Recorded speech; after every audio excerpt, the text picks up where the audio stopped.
தமிழ் தாய்க்கும் கவியரங்க தலைமைக்கும் ஆண்டோருக்கும் சான்றோருக்கும் அறிவுதான் முன்னேற்றத்தின் 4 பேர் என்று அடுத்து கூற வந்துள்ளேன். அக்னி தந்த அப்துல் கலாம் அசத்தியது. அறிவாளியே அறிவாளி, அறிவின் துணை கொண்டு 1000 கண்டுபிடிப்பார்.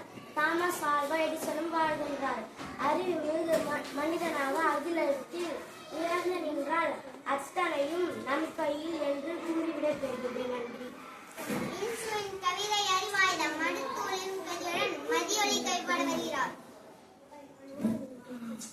அகிலமெல்லாம் தமிழை வணக்கும் பண்புதான் வெற்றிப்படி என்று பறைசாற்ற வந்துள்ளேன். நற்பண்பு தூக்கிவிடும் நம்மை உயரத்திலே, நற்பண்பு புகுந்துவிட்டால் நாம் இனிமேலும் பண்பாலே சிறந்தவர் தாம் பலருண்டு நம்மிடையே. புத்தவரோடு வள்ளுவரும் போதித்தது நற்பண்பே, நன்னெறியால் நிலைத்து நிற்போம் உலகினிலே.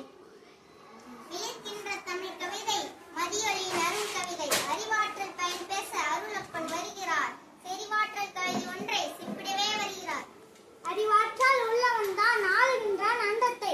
பெரும் பண்பை வைத்துக் கொண்டு பெரும் பந்தல் போடலாமோ? கூறும் பண்பில் நம் வயிறும் நிறைந்திடுமோ? நல்லவன் இருந்தால் நாடு என்ன முன்னேறுமோ? வல்லவன் மகுதன்றோ தூண் போன்ற அறிவை தான் வான்முகத்தை தொட்டிடுமே. நன்றி. பண்பின் பெருந்திறப்பை புரிந்திடவே வருகின்றார் சொல்லழகி செலிமா.